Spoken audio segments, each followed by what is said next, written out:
Hello, everyone. Welcome to the Art of the Craft of the Art. This is episode 2. I am your host and Executive Director of the International School of the Voice, Rachel Elizabeth. Hello. This episode, like episode 1, will be in 2 parts. I'm just going to give a brief intro for part 1 today, and then I will also have our special guest from last time, Francesca Mondanaro, back for part 2. This episode is about exhale, which is part 2 of what I call the trinity of the technique. The trinity being the inhale. If you haven't seen that video, go back and watch it because it's essential to getting the exhale right. Part 2, exhale. And then part 3 is the shaping of or the optimization of the instrument, the resonation space, the resonators. That's part 3. What's interesting about what I call in my teaching, the trinity of the technique, these are the 3 basics of the craft. There's a whole lot more to the art, but these are the 3 basics of how to make the technique applicable, right?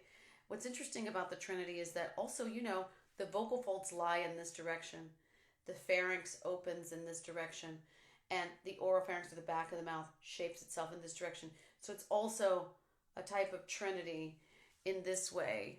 There's a lot of 3s.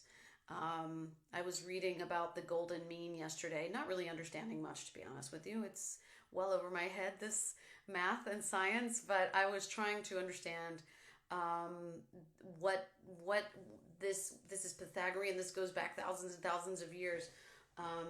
The number 3 and its significance. But anyway, I digress. Back to the exhale. Exhale is about managing air pressure, okay? You want to have the lowest possible air pressure emission rate when you begin to phonate, onset phonation, make sound, sing. When the next in the next portion of this episode, episode 2, part 2, I will bring Francesca on, as I mentioned earlier, and we will discuss onset of phonation and appoggio. So that's what we're going to do in that next segment. But just to lay down what the exhale is, it's really important to acknowledge firstly that you're exhaling, and that's where the phonation happens. That's where the sound happens. I think many people, many singers, don't think of it as exhale. They think of it as singing. And it's not that. I'll explain. So let me start with air pressure management. That's what the exhale is about. Once you've taken the lowest breath, okay, the one that has that soft lower lumbar region, the ribs are pulled away from the lowest lobe of the lungs. You can fill the lungs completely. This is the optimal setting for making the vocal apparatus itself and various resonators above it as soft and as opulent and as large as they can be for your instrument. After that, immediately we have to focus on, okay, well, what now? How do we begin to release the air? What do we do after we've taken that inhale? This X marks the spot. This is the spot that is the most important, maybe. This could be argued, but I think for now, it's the most important spot in the entirety of the trinity of the technique. This is where the mistake of a beautiful, open, liberated throat happens or doesn't, right here in this moment. I spend a lot of time teaching this moment. X marks the spot. And let me talk to you a little bit more about air pressure emission rate. You want the lowest possible air pressure emission rate. That's the air that is emitted or released from the lungs. That will create, actually, for every action there's an equal and opposite reaction. That will create a high pressure sensation in the a contraction in the internal intercostal muscles. So there's that dichotomy. This will feel like a lot of work maybe at the beginning, especially when you're not strong in the external and internal intercostal muscles. because you probably, when you're new at this, will need to be using other ancillary muscles to begin, and that we can talk about when we get into Appoggio, I think. I'll leave that for that moment. But this lowest possible air emission rate through the cords is going to allow the throat, the laryngeal muscles, and the apparatus therein to have the most liberty to be able to be dilated, to stretch, right? If needed, depending on where you are in the registration. And that lowest air pressure emission rate will also make way for the most refined of vocal functions and facility via the laryngeal nerve. So, phonating both is a cognitive and a neurological work, anatomical magic, basically. it's I can't explain that part. It's magic. You think it's like, I'm speaking right now. I'm imagining what I want to say, and my laryngeal nerve is sending the signal to my throat, and it's happening. What? Magic. Awesome. It's the same thing in singing. It's just a hyper or an extended version of that organic process. So when you are thinking about, okay, I've taken the lowest breath, now what do I do? Okay, well, this is actually what you're going to do. You're going to practice exercises. In my studio, I have several. If you've worked with me, you've probably worked with one that I call the 8-25. It's the 8-second inhale and the 25-second exhale. You will notice when you do an exercise like that, that you're basically exhaling at the slowest possible rate that you can. You'll notice that the air is more like a flow over the vocal cords and not a blow at all. So the whole straw thing that a lot of people use, I get it. I still think that's way too high an air pressure emission rate to make a beautiful legato.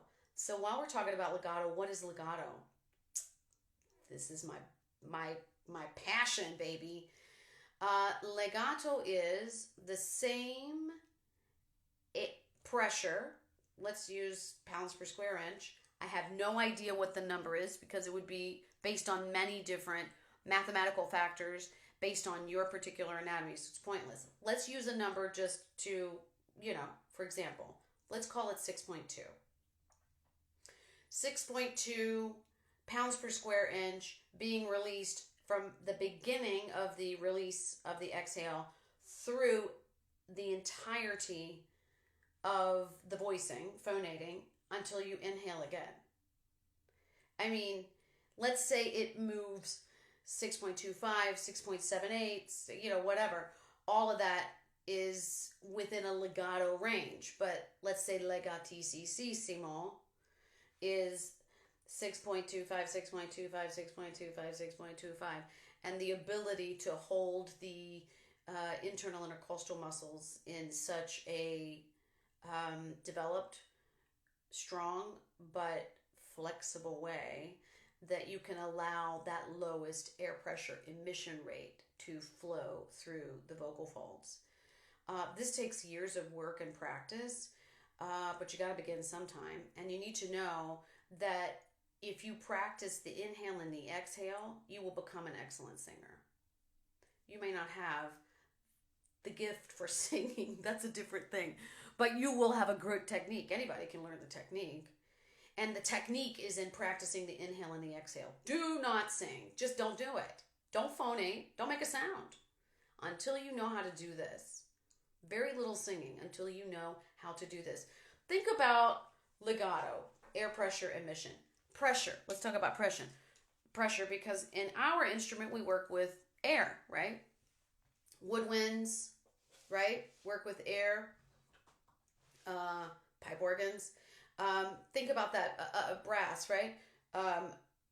They have to create the same thing to make the resonance, the tone of their instrument have the same a homogeneous tone, homogeneous color throughout, right? That way the tone is called steady, right? What a lot of people in singing will call even, the voice is even sound, even tone. That's produced by air pressure. That's what legato is. So woodwind players use something, uh, brass players, right? They use something called embouchure. What is embouchure? Embouchure is the way that they pressurize. Okay, I'm not an expert. I don't play these instruments, but it's the same system in a different way, but it has the same function. Let's say it like that, of controlling the air pressure emission rate through that reed, through that horn, whatever instrument they're playing. That is how they control the air pressure, because even air pressure from pitch to pitch, and in our case, not just letter to letter, and I'm not just talking vowel to vowel. If you're singing vowel to vowel, I'm certain you're not singing legato. By the way, I said it.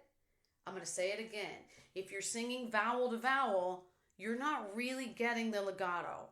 You're getting an idea of it, but vowel to vowel is not a complete legato.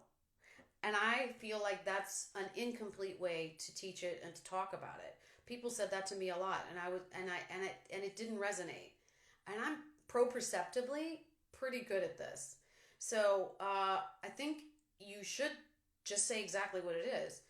It's from the beginning of the onset of sound, whatever that is, consonant or not consonant. So we're talking the getting to the consonant, right?